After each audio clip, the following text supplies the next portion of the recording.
ક્યારે એવું વિચાર્યું છે કે આ લાખો કાર્બન સંયોજનો જે છે એ બધાને વૈજ્ઞાનિકો યાદ કેવી રીતે રાખતા હશે? શું એમની પાસે કોઈ જાદુઈ શક્તિ છે? ના, બિલકુલ નહીં. એની પાછળ છે એકદમ સરળ અને તાર્કિક સિસ્ટમ. જેમ આપણે આપણા દરેક મિત્રને એક ચોક્કસ નામથી બોલાવીએ છીએ, બસ એ જ રીતે દરેક સંયોજનનું પણ એક પોતાનું યુનિક નામ હોય છે. તો ચાલો આજે આપણે એ નામ બનાવવાની કળા જ શીખી લઈએ. અને આ રસપ્રદ જાણકારી આપણી સમક્ષ રજૂ કરી રહ્યું છે Sanjay maths and science academy. તો આ જ તો મોટો સવાલ છે. આટલા બધા સંયોજનો, આટલી બધી વિવિધતા, તો પછી દરેકને એક ચોક્કસ ઓળખ આપવી કઈ રીતે? તો એનો જવાબ છે એક પદ્ધતિસરની નામકરણ પ્રણાલી, જે કોઈપણ સંયોજનના બંધારણને એના નામમાં છુપાવી દે છે. જુઓ, કોઈપણ કાર્બન સંયોજનનું નામ આપવું ને એ જાણે બિલ્ડિંગ બ્લોક્સથી કંઈક બનાવવા જેવું છે. બસ આપણે ફક્ત બે મુખ્ય બ્લોક્સને ઓળખવાના છે. એકવાર એ આપણને મળી જાય પછી આખી રમત એકદમ સહેલી છે. તો પહેલો બ્લોક છે કાર્બનની સંખ્યા.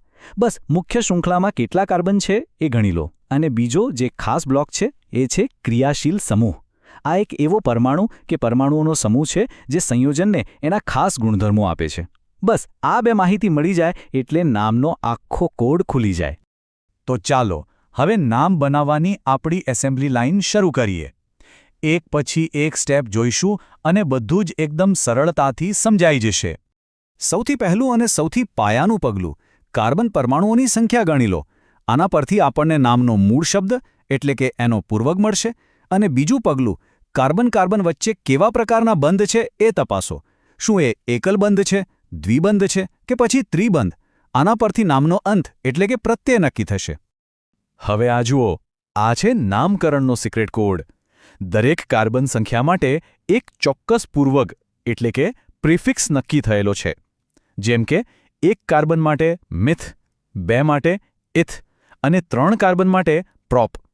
ચાલો આપણે આખી પ્રક્રિયાને સમજવા માટે 3 કાર્બન એટલે કે પ્રોપને આપણા ઉદાહરણ તરીકે પકડી રાખીએ. તો જુઓ, ખરી મજા અહીં જ છે. જો આપણા 3 કાર્બન એટલે કે પ્રોપની શૃંખલામાં બધા જ બંધ એકલ હોય તો એની પાછળ એન પ્રત્યય લાગે અને નામ બની જાય પ્રોપેન. પણ જો એ જ શૃંખલામાં ક્યાંય એક દ્વિબંધ આવી જાય તો તરત જ પ્રત્યય બદલાઈને ઈન થઈ જાય અને નામ બને પ્રોપીન. જોયું, બંધ બદલાયો અને નામ પણ બદલાઈ ગયું. ચાલો હવે થોડું લેવલ અપ કરીએ. અત્યાર સુધી આપણે ખાલી કાર્બન અને હાઇડ્રોજનની દુનિયામાં જ હતા. પણ શું થાય જ્યારે કોઈ ખાસ મહેમાન એટલે કે કોઈ ક્રિયાશીલ સમૂહ હાઇડ્રોજનને હટાવીને એની જગ્યા લઈ લે? ત્યારે નામમાં એક નવો અને એકદમ રોમાંચક ટ્વિસ્ટ આવે છે. અને આ સ્લાઇડ પર એ જ ટ્વિસ્ટ ખૂબ સરસ રીતે સમજાવ્યો છે. ધ્યાનથી જુઓ.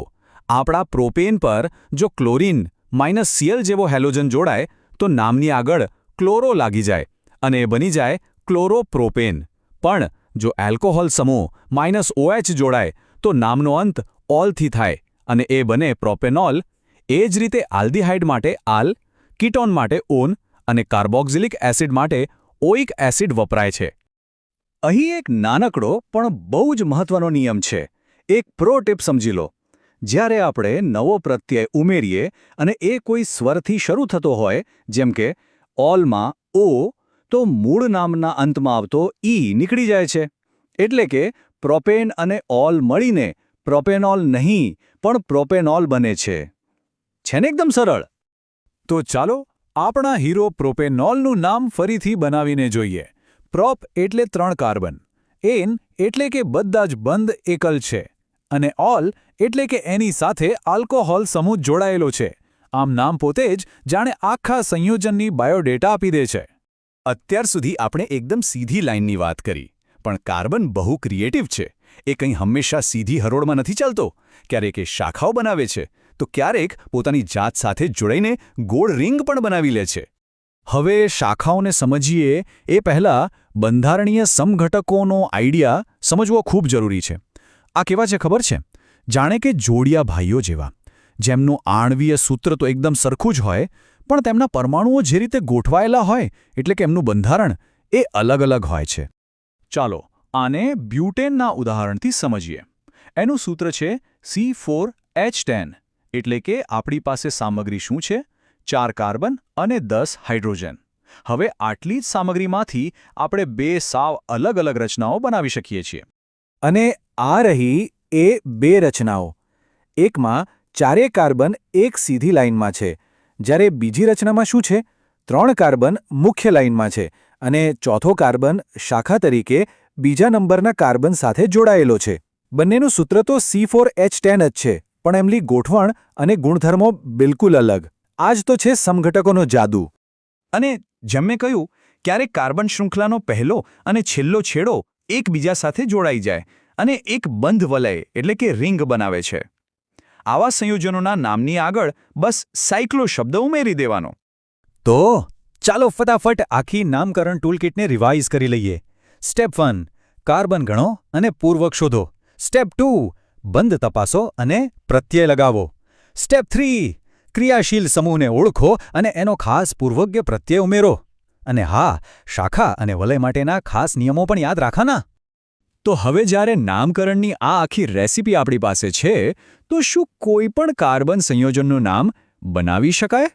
આ કોઈ ગોખવાની વસ્તુ નથી, પણ જાણે કે એક તર્કબદ્ધ પઝલ ઉકેલવાની મજા છે. જો તમને નામ બનાવવાની આ પદ્ધતિ શીખવામાં મજા આવી હોય તો Sanjay maths and science academy ચેનલને લાઇક, શેર અને સબસ્ક્રાઇબ કરવાનું ભૂલશો નહીં. આ સમજૂતીમાં જોડાવા બદલ ખૂબ ખૂબ આભાર. મળીશું આવતા અંકે.